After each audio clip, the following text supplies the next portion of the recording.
कार्तिक मास व्रत कथा महात्म्य तीसरा अध्याय। कार्तिक मास के तीसरे अध्याय में सत्यभामा पूछती है कि कार्तिक मास ही सब मासों में श्रेष्ठ क्यों है। सब मासों में कार्तिक मास ही आपको अधिक प्रिय क्यों है। इसका वर्णन भगवान कृष्ण उन्हें सुनाते हैं। यहाँ विस्तार से पढ़ें कार्तिक मास का तीसरा अध्याय। सत्यभामा ने पूछा, हे स्वामीन, काल रूपधारी आपके सभी वर्ष मास दिन आदि अंग प्रत्यंग एक समान महत्व रखते हैं, अतः कार्तिक मास ही सब मासों में श्रेष्ठ क्यों है। फिर सब तिथियों में एकादशी और सब मासों में कार्तिक मास ही आपको अधिक प्रिय क्यों है। हे देवेश, इसका कारण कहिए। श्री कृष्णचंद्र जी ने कहा, हे प्रिय, तुमने मुझसे बहुत अच्छी बात पूछी। इस विषय में महाराजा वेन के पुत्र पृथु और नारद का संवाद कहता हूँ, उसे एकाग्र मन से सुनो। इसी प्रकार एक समय में नारद जी से राजा पृथु ने प्रश्न किया था और सर्वज्ञ नारद जी ने पृथु को कार्तिक मास की महिमा बतलाई थी। नारद जी ने कहा, हे राजन, बहुत दिन पहले समुद्र का शंखासुर नामक अत्यंत शक्तिशाली और पराक्रमी एक राक्षस पुत्र तीनों लोकों को मथ डालने यानी जीत लेने में समर्थ हुआ। उस शंखासुर ने स्वर्गलोक में रहने वाले देवताओं को जीतकर और इंद्रादि 10 लोकपालों के अधिकारों को छीन लिया। उससे डरकर समस्त देवगण सुमेरु यानी स्वर्ण पर्वत की कंदराओं में अपनी स्त्री तथा कुटुंब के साथ उसका अवरोध करते हुए बहुत दिनों तक छिपे रहे। जब सब देवगण सुमेरु पर्वत की कंदराओं में आसन जमाकर निश्चिंत होकर रहने लगे, तब वह राक्षस सोचने लगा कि यद्यपि मैंने सब देवताओं को जीत लिया है और इनका अधिकार छीन लिया है, तो भी ये लोग बलवान ही ज्ञात होते हैं, अतः अब हमको क्या करना चाहिए।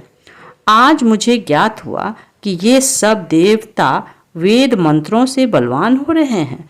उनके वेदों को हर लेने से ये स्वतः बलहीन हो जाएंगे। नारद जी ने कहा, ऐसा मानकर शंखासुर विष्णु भगवान को सोते देख सत्यलोक से स्वयं उत्पन्न समस्त वेदों को चुरा लाया। जिस समय वह वेदों को चुरा रहा था, उसी समय बीजों के साथ यज्ञ मंत्र उसके डर से जल में छिप गए। शंखासुर भी वेद मंत्रों और बीज मंत्रों को खोजता हुआ समुद्र के भीतर घूमने लगा, किंतु वह राक्षस उन वेद मंत्रों को एक स्थान पर कहीं भी नहीं पा सका। इसी समय ब्रह्मा जी भी सब देवताओं के साथ पूजन सामग्री और उपहार लेकर बैकुंठ लोक में विष्णु भगवान की शरण में पहुँचे। श्री विष्णु भगवान को प्रगाढ़ निद्रा से जगाने के लिए गाने बजाने तथा धूप गंधादिकों से बारंबार उनका पूजन करने लगे। उन लोगों की इस तरह आराधना से प्रसन्न होकर विष्णु भगवान जाग उठे। उस समय देवताओं ने हजारों सूर्य के तेज सदृश दैदीप्यमान विष्णु भगवान को देखा। तत्पश्चात देवताओं ने विविध सामग्री द्वारा पोषोपचार से विष्णु भगवान का पूजन करके पृथ्वी पर दंडवत किया। तब विष्णु भगवान ने उनसे कहा, हम आप लोगों के इस कीर्तन तथा मंगलगान से प्रसन्न हैं। आप लोग अपना अभिष्टवर मांगे, मैं सहर्ष दूंगा। कार्तिक शुक्ल पक्ष की एकादशी पर्यंत प्रातः काल में जो सज्जन आप लोगों के समान कीर्तन और मंगल करेंगे, वे हमारे अति प्रिय होंगे और शरीर त्याग करने पर वैकुंठ में जाएंगे। यह तो पाद अर्घ्य आचमन और जल आदि सामग्री आप लोग हमारे लिए लाए हैं, वे सब अत्यंत गुणों वाली होकर आप लोगों को आनंदित करेगी। जो शंखासुर अब वेदों को चुरा ले गया है, वे सब समुद्र में है। मैं उस सागर के दुष्ट पुत्र को मारकर ले आता हूँ। आज से मंत्र बीज और यज्ञों के साथ चारों वेद प्रतिवर्ष कार्तिक मास में जल में विश्राम किया करेंगे। अब मैं मत्स्य का रूप धारण करके समुद्र में जाता हूँ और आप लोग भी सब ऋषियों को लेकर हमारे साथ आवें। इस लोक के जो प्राणी नित्य प्रातः काल में स्नान करेंगे वे यज्ञांत में अवृद्ध स्नान के पुण्य फल के भागी होंगे। जो कार्तिक में स्नान और व्रत किया करेंगे, हे इंद्र उनको तुम मेरे लोक में पहुंचा दिया करो। हे देवेंद्र मेरी आज्ञा से उन प्राणियों को सब आपत्तियों से बचाते रहना। हे वरुण तुम उन्हें पुत्र पौत्रादि संतान देते रहना।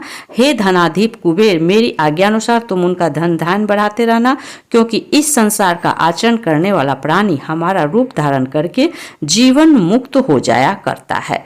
जन्म से लेकर मरण पर्यंत विधि पूर्वक जिसने यह उत्तम व्रत कर लिया है वह आप लोगों का भी पूजनीय है। आप लोगों ने मुझे कार्तिक शुक्ल एकादशी तिथि को जगाया है, इसी से यह एकादशी मान्य है और हमको बड़ी प्रिय है। हे देवता लोगों, ये दोनों व्रत विधि पूर्वक करने से प्राणी मेरे समीप पहुँचते हैं। इस प्रकार का ना कोई तीर्थ, ना कोई व्रत और ना कोई यज्ञ ही है जो स्वर्ग दे सके।